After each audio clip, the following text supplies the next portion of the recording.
کہ بھائی جو حق اور سچ ہے اس کا ساتھ دینا مسلمان کی ذمہ داری ہے۔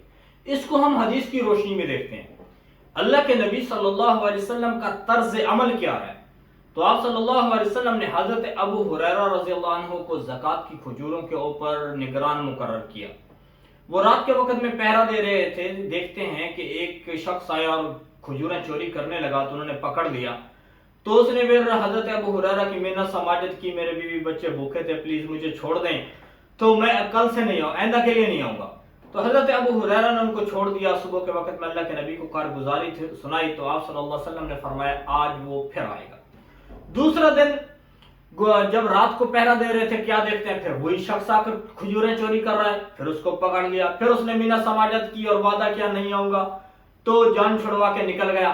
اور اللہ کے نبی صلی اللہ علیہ وسلم کو جب صبح بتایا تو آپ صلی اللہ علیہ وسلم نے فرمایا ابو ہریرہ آج پھر وہ آئے گا۔ تیسرے دن پھر حضرت ابو ہریرہ پہرا دے رہے ہیں، وہی شخص پھر سے آ کر چوری کرنے لگا تو انہوں نے اس کو پکڑ لیا اور فرمایا کہ نہیں اب تو تمہیں نہیں چھوڑنے والا، تمہیں میں اللہ کے نبی کی خدمت میں صبح کے وقت میں ضرور پیش کروں گا۔ اس نے کہا میں تمہیں خیر کی بات بتاتا ہوں، پلیز مجھے چھوڑ دو۔ تو حضرت ابو ہریرہ کو اس نے بتایا کہ تم جب رات کو سونے لگو تو ایک مرتبہ آیت الکرسی پڑھ لو، تو اس کی وجہ سے تمہارے اوپر ایک فرشتہ اللہ کی طرف سے مقرر ہوگا جو تمہاری حفاظت کرے گا۔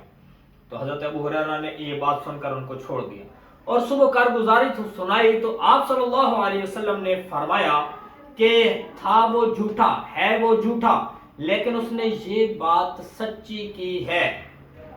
یعنی جو اس نے سچی بات کی، اللہ کے نبی صلی اللہ علیہ وسلم نے فرمایا یہ اس کی بات ٹھیک ہے۔ تو یہ تو شیطان کے بارے میں بات کی جا رہی ہے جو پوری دنیا کے اندر انسان کا دشمن ہے، جو انسان کو جہنم میں ڈالنا چاہتا ہے، جو انسان کو کفر اور شرک میں ڈال رہا ہے، اس کے بارے میں اللہ کے نبی نے یہ فرمایا کہ یہ بات سچی ہے۔ اور ہمارے وزیر اعظم عمران خان صاحب جو ایک سچے مسلمان آدمی ہیں، ایماندار بندہ ہے، اگرچہ عملی کمزوریاں کچھ نہ کچھ انسان کے اندر پائی جاتی ہیں، ہم ان کو ایک طرف رکھتے ہیں، لیکن جو ان کے وہ باتیں کہ جس کے ذریعے سے ہمیں پتہ چلتا ہے کہ یہ بندہ پاکستان کی عوام کا خیر خواہ ہے، مسلمانوں کی عزت کا خیر خواہ ہے، مسلمانوں کی دنیا کے اندر عزت کروانا چاہتا ہے، مسلمان کا خون کتنا قیمتی ہے یہ بتا رہا ہے، تو اس کے اوپر خان صاحب کی اس بات کی تائید کرنا ہر مسلمان کی ذمہ داری ہے۔ یہ ہمیں اللہ کے نبی کی سیرت سے پتہ چلتا ہے۔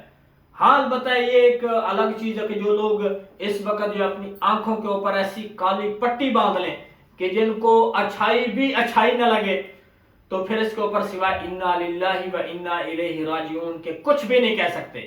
ہاں اگرچہ وہ لوگ اس کو سمجھتے ہیں کہ یہ خان صاحب کی یہ باتیں سچ ہیں، لیکن چونکہ ان کے سیاسی مفادات وابستہ ہیں اس سے، جب تک وہ اپنی کرسی حاصل نہیں کر لیتے ان کو ان کی خان صاحب عمران خان صاحب کی جو اچھی باتیں ہیں وہ بھی اچھی دکھائی نہیں دے رہی۔ تو اس سے پتہ چلتا ہے کہ بھائی ہم مسلمان ایمان کے اعتبار سے ہم کتنے کمزور لوگ ہیں۔ تو ہمیں اس چیز کا بہت خیال کرنا پڑے گا، اور ہماری پاکستان کی عوام ہے اس کو خیال کرنا چاہیے اور دھیان سے جو ہے وہ قدم اٹھانا چاہیے کہ جو بندہ اس وقت ہمارے عوام کی جو جنگ لڑ رہا ہے اس کی حمایت کرنا ہماری ذمہ داری ہے، اور یہ اللہ کے نبی صلی اللہ علیہ وسلم کی تعلیمات میں سے